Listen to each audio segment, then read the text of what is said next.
Hello and welcome to Prairie Pulse. Coming up a little bit later in the show, we'll see Fargo filmmaker Greg Carlson's new award-winning film, On the Wall, Off the Chain. But first, joining me now, our guest is Ashley Sorensen, who is here to discuss fitness. You're a Fargo fitness coach and writer. So Ashley, thanks so much for joining us today. Thank you for having me. As we get started, tell the folks a little bit about yourself and your background. Well, I'm originally from Moorhead, Minnesota. I was a Moorhead Spud and a Dragon. I went to school for business management and have stayed in the area. I do a few other things, real estate, and yeah, I'm very passionate about fitness, health, and nutrition, and have recently become a fitness coach. Well, with that said, how did you get involved in the fitness field? It was a personal journey, actually, about 13 years ago.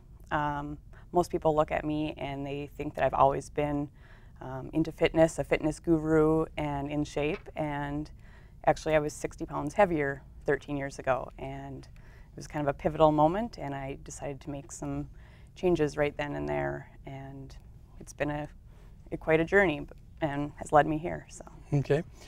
So what is a wellness or fitness coach? What is it? A wellness coach is someone that you hire to, like a coach, guides you, keeps you accountable, and wellness being, mind, body, and soul, nutrition aspect, a fitness aspect, and then also like mindfulness and the emotional well-being. So kind of all-encompassing for a balanced life for wellness. Okay. So, how do you find people to work with, or do they find you? They found me. I also teach at the local YMCA cycling classes. So I've met people there or at the different athletic clubs that I go to. Online, I am big on social media and like to utilize that. Most of my clients have found me probably through that. Also, I write for local magazines. Some have found me through there. Sometimes people traveling through town who live out of state. So a lot of it is online from all over, East Coast, West Coast, South. It's kind of interesting where all the clients come. But yeah, they find me online and we connect there. Mm-hmm. So again, go back to describing wellness. How would you really describe wellness? Wellness, all-encompassing of a healthy life, from the mind, body, and soul. The mind, mindfulness, positive thinking, just empowering, having positive thoughts. So you're not talking about just diet here No. when you're talking wellness, right? At all, and not necessarily just exercise, right? Yeah. And healthy from the inside out. So from the thoughts that come into our head, and the thoughts that we're thinking, they're going to produce positive results or negative results, depending on those thoughts. The nutrition aspect, yeah, what are you putting into your body? So it's an inside-out thing again. Putting good things in your body will have a positive result. And then just moving. It doesn't need to be, a certain workout program necessarily, but just any kind of movement. And then, even like spiritually, meditation or prayer, depending on, what you believe. So. Okay, sure. So we talked a little bit about, and you mentioned, I guess, 13 years ago, you were a little heavier. So what got you interested in this area? And then talk more about the journey as it evolved over the years, because I assume you just didn't wake up one day and said, I want to be a fitness coach. Right. Yeah, exactly. 13 years ago, I went to the doctor's office and happened to look over at the chart, and I had been against stepping on a scale, and I saw a number that was about 20 pounds heavier than I thought. And right then and there, I said, this has to change. So it became part of my job that I was going to make good choices that made me feel good. So instead of me grabbing maybe a candy bar for my snack, I was grabbing some carrots. I wasn't eating perfectly. There was no such thing as that, but I was choosing my food choices wisely. And then I also made just going to the gym part of my job. So, you know, I was in college, and so after school, I would go to the gym and I would be there for 30 minutes. I would, you know, go on the treadmill and I would say, okay, I'm gonna do 3 minutes. Like, I know I can't do 5, but I can do 3. Okay, next week I'll do 5. So it kind of started right there, just making these small little changes. Yeah, and then, go ahead with that, because when you say that, it brings a thought to me. A lot of people get started and they jump right in and they do too much too fast. right, yeah, and yeah, there's, you know, it's these small changes that add up to the bigger change, and what is realistic. And you know, that's another part of having a health coach is what's realistic for each individual. It's not a one-size-fits-all program. It's going to look different for every person. You know, some people, it doesn't work for them to eat 6 times a day. That's fine. You can eat 3 times a day. You don't have to have breakfast. It's, you know, I mean, yes, there's benefits to all of these different things, but what works for that person is what's going to ultimately be the most successful. You know, so for me, you know, making some of these changes over time, and then, you know, I started really enjoying it. So I started doing more research, and I was really like encouraged by, you know, the changes that I was making. They weren't huge changes, and I was feeling good. So I, you know, continued to do research, which I still do. I mean, I think that's, you know, educating ourselves is never ending. Well, it sounds like, because I'm going to ask you, what advice would you give on nutrition? You've Sure. given a little bit of it, but it sounds like it's not a one-size-fits-all. Right, exactly. It's not. So the advice I guess I would give on nutrition is, yeah, find what works for you. If you don't like broccoli, then don't, that's fine. You know, there's more and more information now on anti-inflammatory diets and plant-based diets and high protein and ketogenic, and it's overwhelming to like the average person. Like, it's overwhelming to me, who is a fitness enthusiast. So, you know, I do all the research I possibly can. I've used myself as a guinea pig. Okay, how do I feel doing this? Okay, these are the positive things, the negative things. And so then when I, you know, work with a client, I can kind of help guide them, like, okay, this could work for you. This is a balanced plan, nothing extreme, and that's what I want. I want it to be where they feel empowered and something that they can actually do that works with their life, not an intangible, you know, hard to grasp concept of being on a diet. Like, I don't really like that diet word. More, yeah, like a nutrition plan. Okay. Well, I always say diet. Everybody's on a diet. You know. What about your advice on fitness? Now, you're not a personal trainer per se. You're a fitness coach. But what advice would you give on fitness? There again, you know, do things that you enjoy, but just get active. You know, move. If you have children, you know, get outside with them. Yeah, you know, we do have colder temperatures, but there's no reason to, you know, not go sledding outside in the winter. You know, in the spring now it's getting so nice that there's so many different activities to do. You don't have to go and spend an hour on the treadmill. I love group fitness classes. I think they're great for people. It's like having a personal trainer. There's so many different options to doing that, but find something that you actually enjoy and that you will do, and then you'll go. Well, I think you just answered my question here, because again, what guidance would you give somebody who's just beginning the wellness journey? Right. Yeah, it's overwhelming. It can be. So, you know, one, finding a health coach, someone that you trust, is a great way to start to kind of give you that guidance of a little push and accountability that you might need. But then just making those small changes, you know, finding, okay, what can I replace my, you know, French fries with at lunch? You know, can I get a baked potato instead? You know, small changes like that. And then for fitness, yeah, just finding something that they actually enjoy. We're going for a 30-minute walk every day, just getting some fresh air. Well, you mentioned, of course, you do some writing, so tell us about that. Yes, I've been writing now for at least 3 years. It was first Stride magazine, and I was writing a workout of the month article. And so it was based at home workouts, and then became Workouts in the Gym. Those are all still available online, I believe. And then I was writing for Fargo Monthly, which I still occasionally write for them. And that is the Fit Life in Fargo with Ashley.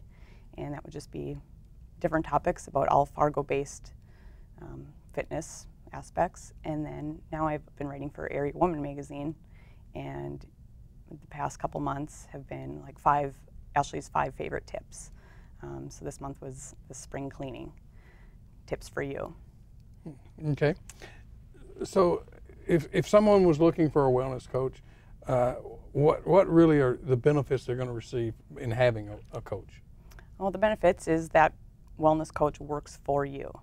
So you don't have to wonder about all these fad things going on and what you're supposed to figure out, and now you're supposed to eat, eggs, and now you're not supposed to eat eggs.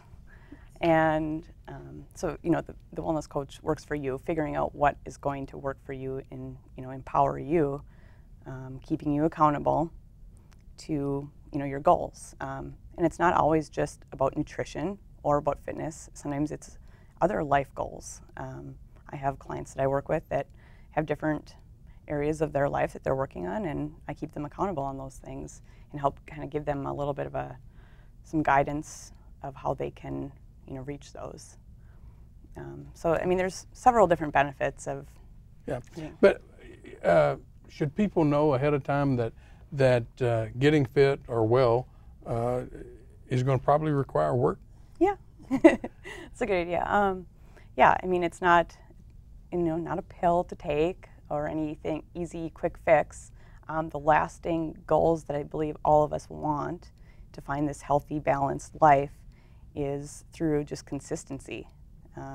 Daily changes consistently adding up into the long run of, having that lifestyle. Can you talk, in your opinion, about whether or not the country is becoming healthier or not? I mean, you hear about, fad diets, getting healthy, getting out and moving, as you mentioned it. There's the child obesity has been talked about, and more going on, I think, in the schools. So what do you see is going on in the country?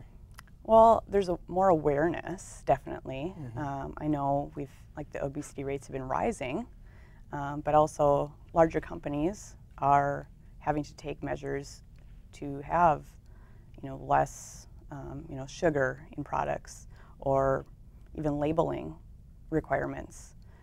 So I think there is, I don't know if, we're on the track of getting healthier, I would say, and taking measures, but it's, again, not an overnight thing that's going to happen either. But I think the awareness is there that it's leading that way. Yeah, we hear about fat shaming. In fact, I recently saw on the internet a fitness coach had posted either Twitter or Instagram something about a lady that was on a treadmill on the phone, said she's probably calling McDonald's because she was a little heavier. But where do you stand on the issue of that and about being happy in one's body, man or woman, no matter what their body might look like? Right. Well, I've seen actually both sides of it. Actually, from personally experiencing being 60 pounds heavier, and then also having done fitness competitions, I've also been told that I should eat a cheeseburger. So I've been from both spectrums, and neither of it is okay. None of it. There's probably a lot that goes on, and it's really sad. But I think, when I see people making changes, I'm so proud of them, no matter what the changes are. There's people that are trying to gain weight. There's people that are trying to lose weight. So there's both aspects of it. I think we don't think of the other side either. But there's definitely a lot of that goes online, and people can be, kind of like bullying. They can be anonymous, posting things like that. And yeah, to just be, and that's where the mindset comes in. The positive thoughts that we think are crucial to the success that you have. I've experienced it myself. Forgiveness is one thing, just like forgiving yourself for certain things, of even feeling a certain way, and just changing that mindset from this negative self-talk to choosing positive, like self-love, will, yeah, rise you above all the shaming that's going on. Now you mentioned being in a fitness competition. Now, is that something you thought you would have done 13 years ago? No, not a chance. And so yeah, through my journey, I did a handful of half marathons, and I really enjoyed that. But then at the same time, I was in the weight room more, and I thought, I really enjoy this lifting weights. I wonder if there's something I could like challenge myself with for this. So that's when I started, looking, and sure enough, there's fitness competitions. So I did that a couple of years ago, and now I kind of just train for life. Okay. Are people genetically more inclined to be not fit, or is it really primarily driven by the environment and choices we make? Well, I would say maybe 10% could be genetics. 80% is probably the food that you eat, and then another 10% is the exercise. There's different programs where you can see people, all they do is nutrition, and yeah, they have awesome results. But yeah, definitely people are, born with certain genetics, and so that's going to have a play into it, but that's definitely only a small percentage of it. So the choices that we make each day are definitely pivotal. Are there any success stories you can talk about that you've been a part of, and in other words, helping people who kind of really turned their fitness or wellness around? Yeah, I have several of them, but even just a few of them, one of them was even just a mindset change. We weren't focused on losing a bunch of weight. We were focused on actually maintaining over a period of time, and thought, yeah, if some weight loss happens, that's a benefit. And what do you know, 10 pounds are gone. And it wasn't any, changes in changing up the workout or changing up the nutrition in drastic measures. Yeah, there's other clients who have experienced, like freedom almost from food, as you want to say. They aren't controlled by it anymore, and, whether it's binge eating or, just having issues with food before, it's creating that freedom of it's now nourishment for our body. Mm-hmm. Well, we're running out of time here, but if people want more information or they'd like to connect with you, where can they go? Who can they contact? Facebook, Ashley Sorensen, the Fit Life Coach. I have a public page there. Otherwise, ashleysorensen@gmail.com is my email address too. Well, Ashley, thank you so much for joining us today. Thank you. Stay tuned for more.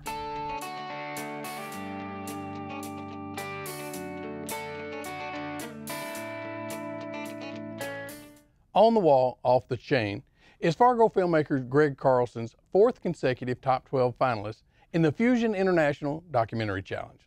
The short, which profiles Minneapolis screen printer and muralist Adam Turman, premiered at Slamdance in Park City, Utah in January.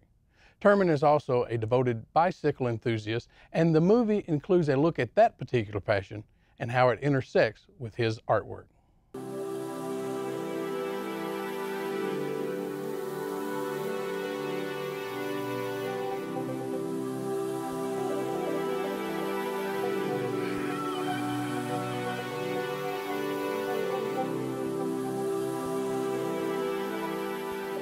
My first bike was a Schwinn Stingray.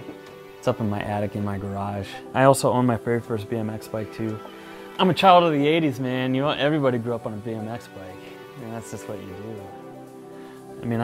I rode everywhere. I would ride my bike around the block. I'd go ride around in like the neighborhood high school and take little curb jumps and stuff in there. I just like bikes. I think bicycles are really cool. I think that if you look at the form of a bike and like the double diamond frame, or the diamond frame as they call it, it's just a beautiful piece of art. And they're utilitarian as well.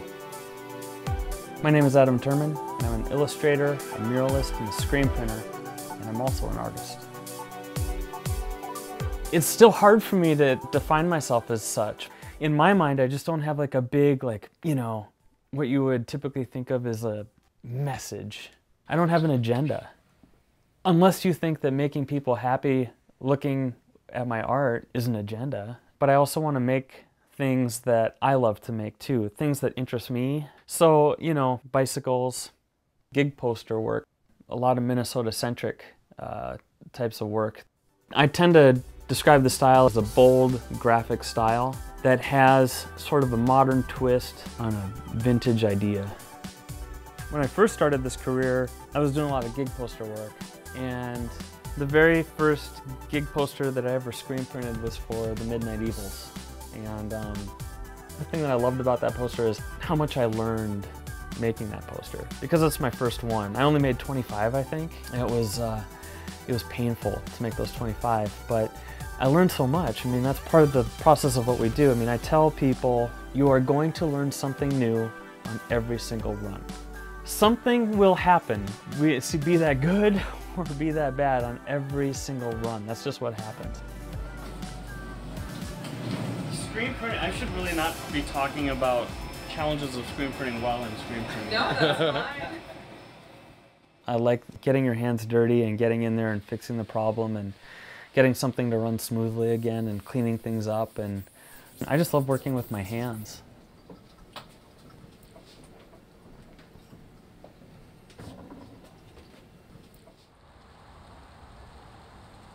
Being able to support your family on something that you love to do, I mean, come on, who gets to do that every day?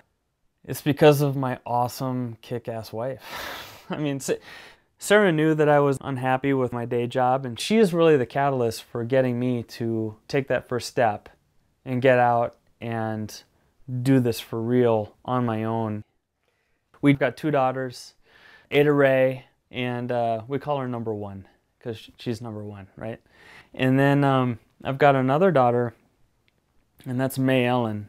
And my favorite band in the whole world is Iron Maiden. I've always loved the Number of the Beast album and all that stuff. And my second daughter, May, was born 6606, and she's the number of the baby. My routine is really interesting now. I mean, it's not like I just go to a desk and I sit there. Now it's like I'm working on site, I'm on a mural. Murals are so much fun because they're basically free art for anybody to see. And people can come in and they can, you know, you're just walking by, they can see it. And again, this goes back to I like to make work that makes people happy. Especially the outdoor murals. They're outside for anybody to see and also anybody to hopefully appreciate. I love that. When I got to do the mural on Butcher and the Boar, like that was like a rock star kind of place because we had people coming up all the time saying like, looks awesome, and you know, driving by and like, I love it, you know, and I mean, how can you not love that? It just feels good. Like if we were to Highway 5 and 490, 62, that gets us like what, 10 miles? Yeah, 10 miles up for us. So, all right, so let me just tell the story. So, you're not gonna believe this, but I'm in a bicycle gang, and we call ourselves the Gents. And we ride in matching jerseys. We're basically friends in matching outfits. Yeah, it's stupid, but we love it. It's super fun, you know, whatever. We don't race, we don't compete. We just like to ride together, and we're just buddies. That's all, you know, and if someone's on the road and they need help, we'll help them. Even if there's like a downed tree, you know, we'll try to move it out of the way. It's just silly stuff like that. But anyway, we're the Gents, we like to ride. And anyway, the point of the story is, for me, it's kind of an escape. This is what I've always wanted to do. I mean, ever since I've been a little kid, it's always been like I wanna draw stuff. I wanna make stuff. It's never been a question, ever. How can you not know? Like, I know. I've known my entire life what I've wanted to do. And I consider myself very lucky.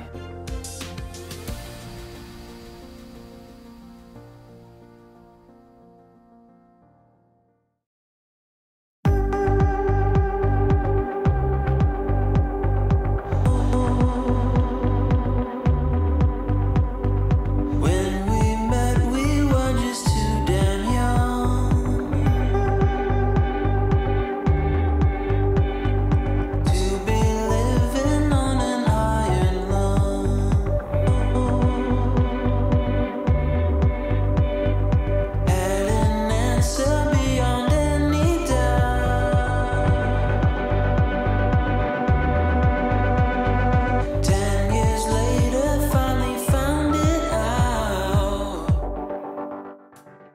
that's all we have on Prairie Pulse for this week. But as always, thanks for watching.